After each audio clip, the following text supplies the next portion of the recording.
Okay, Assalamualaikum dan selamat sejahtera. Okay, pada hari ini saya akan membentangkan tentang projek tahun akhir saya dan rakan sepasukan saya. Okay, tajuk projek kami ialah kit pembelajaran UPS LTE Power Supply. Apa itu UPS? Ialah Uninterruptible Power Supply. Okay, ini adalah nama kumpulan saya dan penyedia projek kami. Nama saya Alif Syafid bin Nur Muhammad dan ini Muhammad Hafiz bin Rusli. Okey, penyedia projek kami adalah Puan Wan Syariza binti Wan Yusof.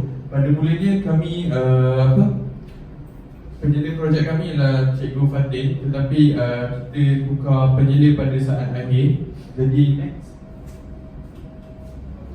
Okey, ini kerangka persembahan apa yang ada dalam kita punya slide lah.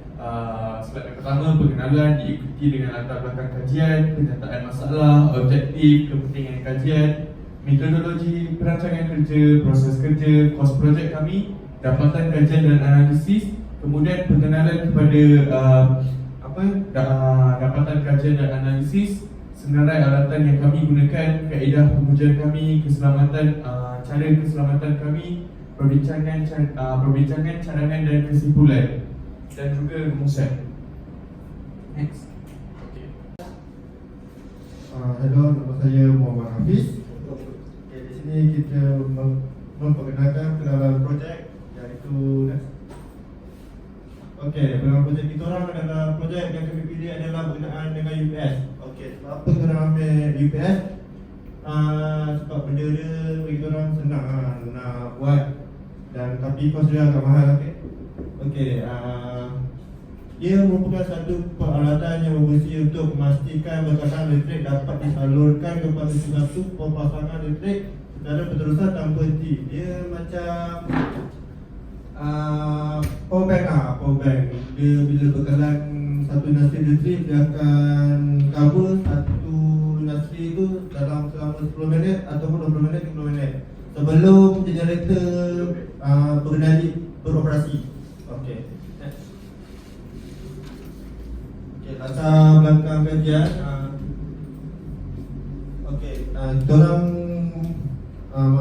memeriksa UPS mengesan bahawa terdapat komponen-komponen yang tidak berfungsi ataupun rosak ya. Kami menggunakan UPS yang telah pun rosak.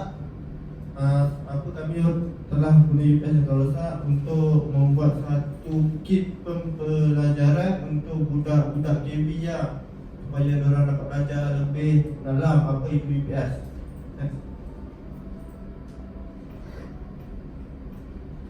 Okey, bila masalah yang kami hadapi ialah fungsi serta boleh digunakan untuk tujuan pembelajaran serta para pelajar kurang berpengetahuan dalam sistem yang digunakan ini. Okay, pelajar-pelajar boleh mempelajari sistem kit UPS ni melalui kit orang yang telah buat yang sudah siap sepenuhnya.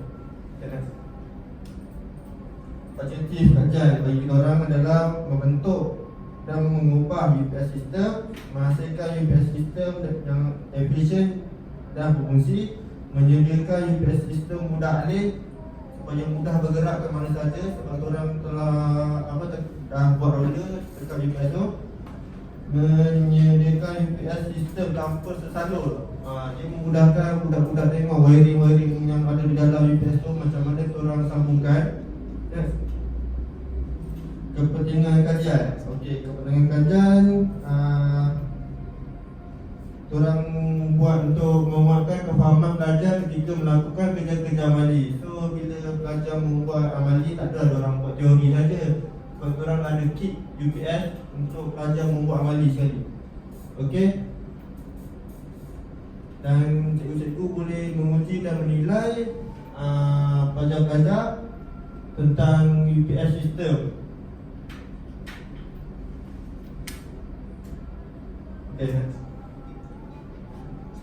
Okey, dapatan dan kajian dan analisis.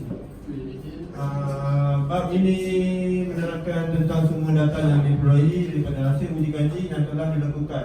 Okey. Dalam tentang melakukan ujian, data yang diperoleh dikumpulkan, direkodkan, dianalisa dan dibincangkan dalam bab ini. segala keputusan uji kaji dari peringkat awal ujian sehinggalah ke peringkat pembaik kulit dianalisa bagi melihat perbezaan keputusan. Okey, di sini ada senarai alatan yang digunakan dalam ujian. Yang pertama, meter pelbagai. Okey, kegunaannya menjalankan pengujian pada hitam, memeriksa keadaan komponen untuk mengetahui sambungan yang dilakukan. Okey, yang kedua, installation tester, bagi memastikan tiada kebocoran arus dan projek selamat untuk digunakan. Ketiga, pena ujian untuk memeriksa arus yang telah diberikan kepada komponen. Okey, kaedah pengujian. Okey, proses pengujian dilakukan bagi memastikan projek tidak bermasalah dan menguji keberkesanan projek dengan baik. Pengujian projek dilakukan dengan menguji setiap sambungan dan mengesal sebarang kerosakan sebelum atau semasa mengaktifkan berkadang listrik. Kita terdapat 3 ujian, iaitu ujian pertama ujian mata kasar, yang kedua ujian rintangan perabatan dan ketiga ujian keterusan. Okey, hasil bacaan ujian. Yang pertama, live battery ke live battery charging kita mendapati 0.1. Lepas tu kita orang buat neutral battery ke neutral battery charging, kita orang dapat 0.1 juga. Live inverter ke live battery charging, kita orang mendapat sekatan 0.3 ohm. Neutral inverter ke neutral battery charging, kita mendapat 0.3 ohm. Okey, di sana tamatan pada inverter berkaitan baik, tamatan semuanya berkaitan baik, tamatan pada bateri, tamatan pada bateri charger semua baik. Orang buat.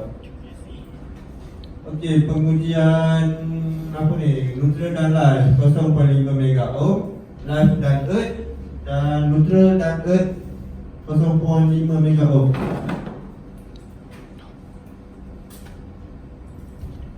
Di sini telah buat keselamatan dalam melakukan pengujian, memastikan keadaan sekeliling selamat daripada bencana-bencana yang akan timpa pada kita orang.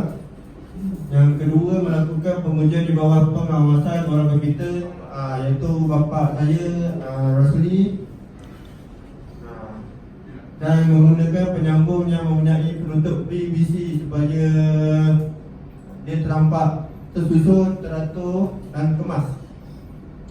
Okey, yang kelima, hasil pengujian. Hasil dari ujian yang telah kami lakukan, kami mendapat 2 keputusan, iaitu keputusan peringkat pertama, keputusan peringkat akhir. Setelah mendapat keputusan dari pengujian yang telah kami lakukan, kami teruskan proses pembaik kulit.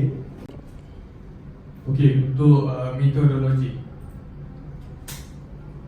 Okey, pengenalan kepada metodologi. Metodologi ni merupakan salah satu proses kaedah bagi melaksanakan kajian mengenai projek yang dipilih lah. Okey, metodologi ni dia dilaksanakan untuk membantu memahami dengan lebih terperinci lagi macam mana kami melakukan proses untuk menyiapkan projek tersebut lah. Next. Ini adalah perancangan kerja kami yang catakan lepas ni. Kita akan tunjuk proses kita kerja. Okey, kita memulakan untuk menganalisis projek kita pada bulan Februari. Okey, pada minggu pertama dan minggu kedua bulan Februari, kita telah pun mengenal pasti masalah dan juga merancang tajuk projek. Beberapa banyak kali tajuk projek kami telah pun ditolak oleh penyedia projek, tetapi dengan adanya bantuan rakan-rakan, alhamdulillah pada minggu ketiga tajuk projek kami telah pun diluluskan oleh penyedia projek lah. Okey, kemudian diikuti dengan kita punya pengumpulan data, penulisan bab 1 sampai bab 2, penulisan bab 1 sampai bab 3, dan kita hantar untuk semakan beberapa kali lah, hantar semak dan membuat pembetulan. Kemudian akhir sekali pada bulan Mei, kita telah pun membuat slide akhir, yang mana slide tu telah pun diluluskan oleh penyelia projek dan itu merangkumi PTA 1. Okey, untuk PTA 2 pula, kita memperbaiki balik kita punya projek prototype, apa lagi yang belum siap kita tambah baik, dan juga kita membuat sebahagian PTA yang pertama, dan juga kita pun meneruskan lagi kita punya penulisan bab 4 dan juga bab 5.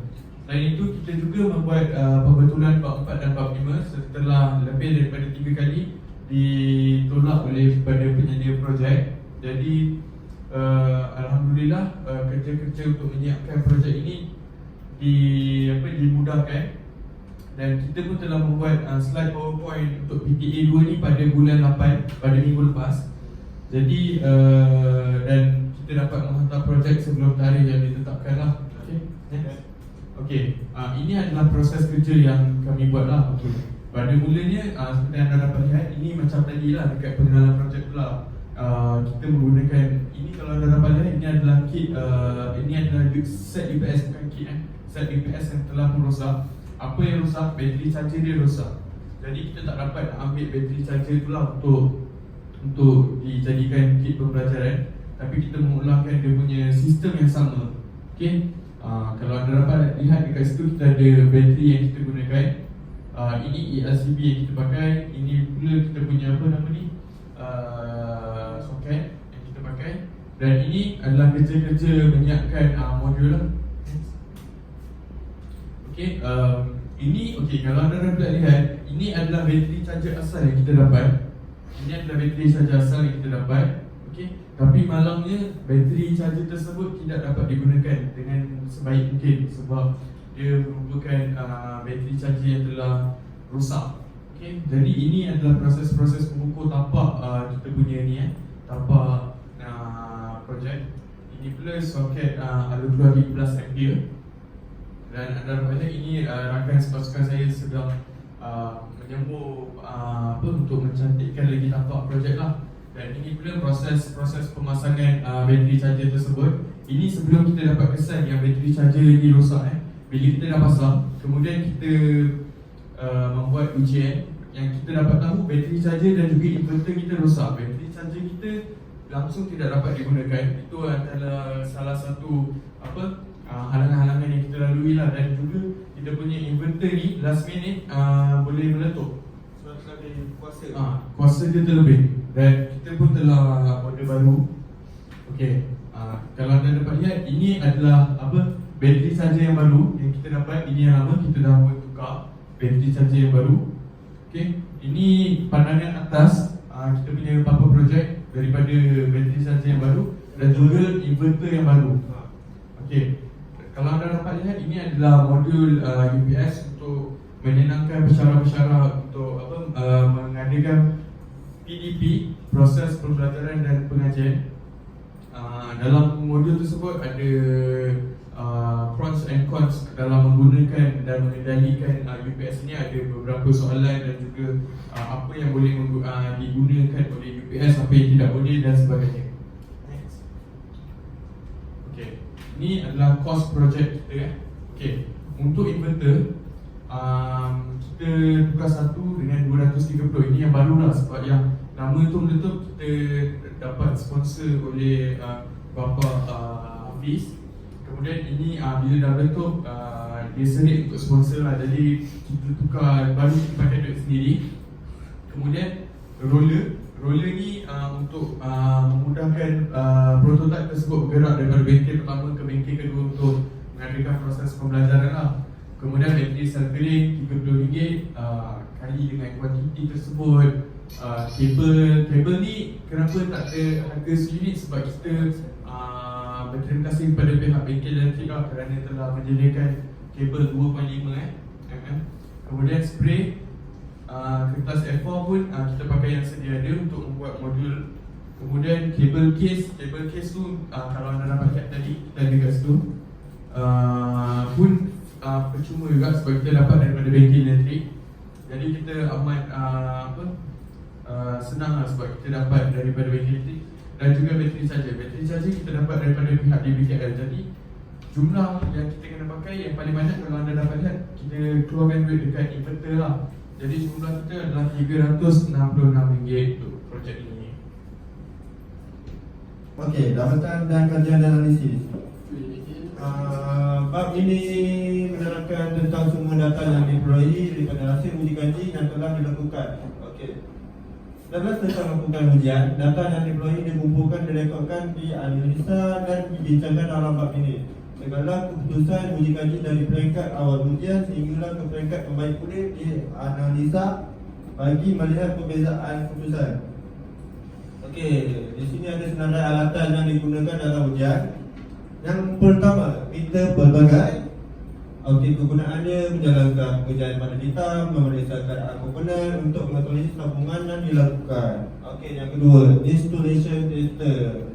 Bagi memastikan tiada kebocoran arus dan projek selamat untuk digunakan. Ketiga, pena ujian untuk memeriksa arus yang telah diberikan kepada komponen.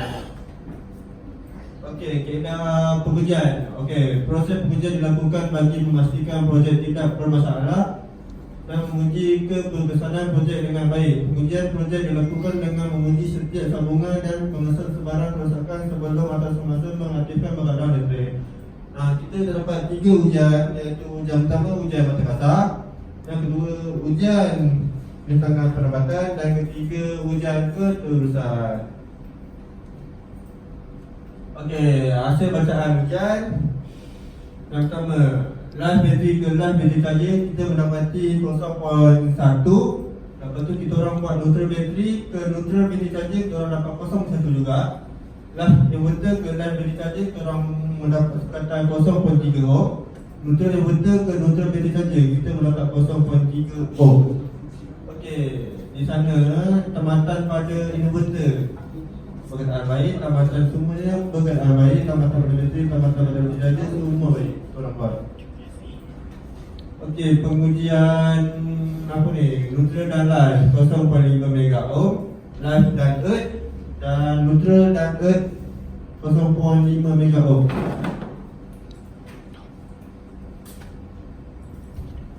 Di sini telah buat keselamatan dalam melakukan pengujian, memastikan keadaan sekeliling selamat daripada bencana-bencana yang akan timpa pada kita orang.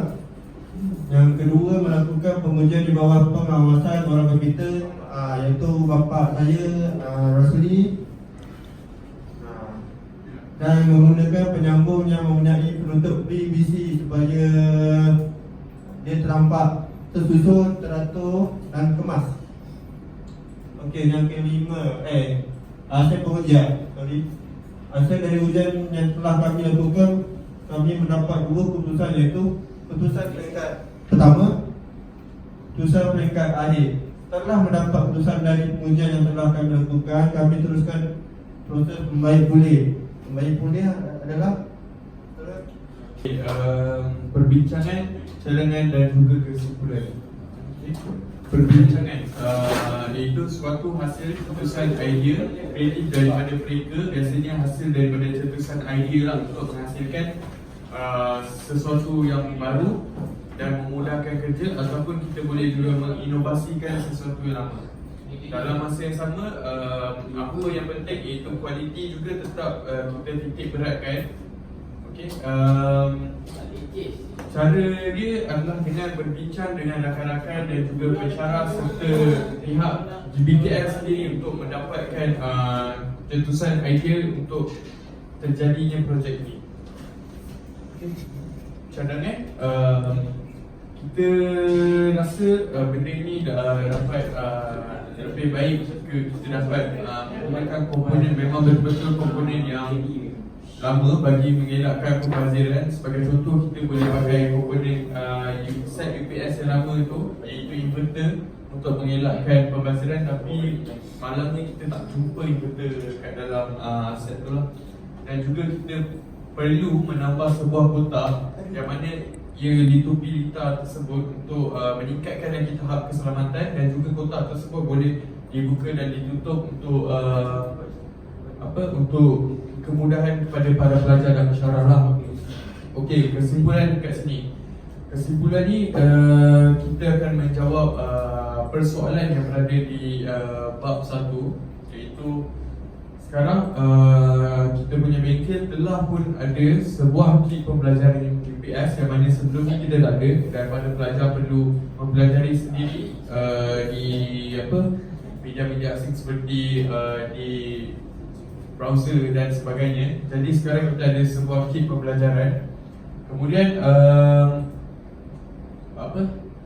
reka bentuk yang dihasilkan juga kalau boleh kita melakukan dari pelbagai jenis lah. Sebagai contoh daripada bab satu yang kita ambil, persoalannya dapatkah kita mengolah kit set UPS yang lama itu untuk dijadikan dengan lebih baik, untuk daripada terbengkalai kat situ untuk kita pakai dengan lebih baik lah.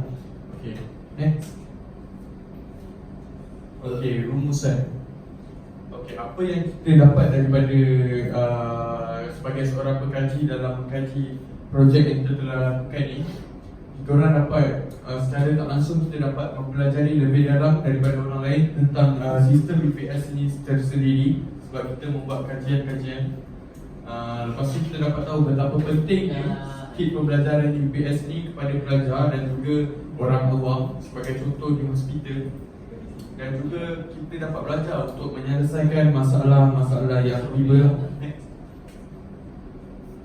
Okey, kami ingin mengucapkan ribuan terima kasih kepada semua pelajar dan juga pensyarah dan juga penyedia projek kami yang tidak selit untuk memberikan kata-kata semangat dan juga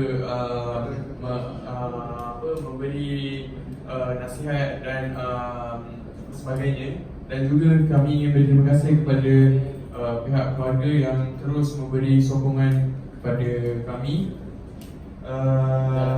dan kepada semua pihak yang terlibat lah. Okay. Jadi kalau kat sini kita tak ada video kita punya projek berkendali, tapi kita telah pun upload di YouTube.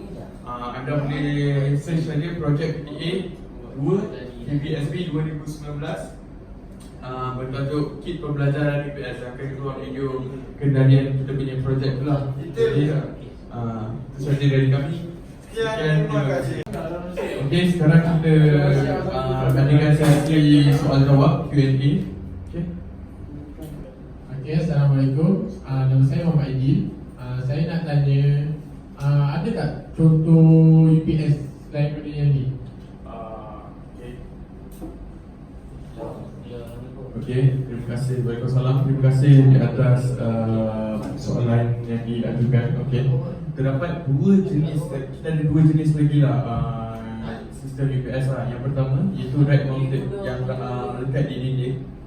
Kemudian kita ada satu dipanggil jenis tower. Okey, yang tower tu macam yang kita tunjuk tadi tu.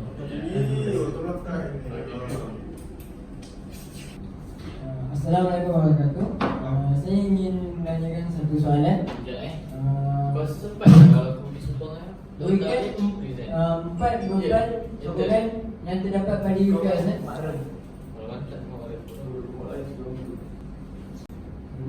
Okey, penelitian terdapat 4 beban sokongan. Okey, UPS ni dia senang je. Dia yang pertama beban dia macam benda-benda yang penting. Macam contohnya modem, CCTV, lepas tu laptop, PC, benda-benda yang penting. Macam kita tengah buat kerja ke apa kan, bila boleh rujuk modul-modul lah. Lepas tu ada apa yang boleh digunakan dengan apa yang tak boleh digunakan. Tapi UPS Pak Bapak tu benda-benda yang penting je. UPS bergantung, dia bukan macam apa tu sereka, macam semasa itu bukan sokongan beban dia itu mengarut. Okey. Assalamualaikum warahmatullahi wabarakatuh. Saya ingin tanya, berapakah contoh kategori UPS dan kategori tersebut?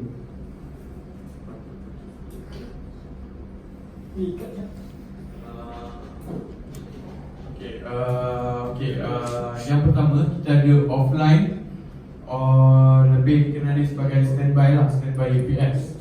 Dan yang keduanya kita ada line interactive UPS. Dan yang terakhir sekali kita ada online UPS. Sebab kita ada offline dan juga kita ada online UPS. Offline itu lebih dikenali sebagai standby UPS lah. Terima kasih. Okey, ada apa-apa soalan lagi? Kalau tak ada, itu sahaja daripada kumpulan kami. Sekian, terima kasih.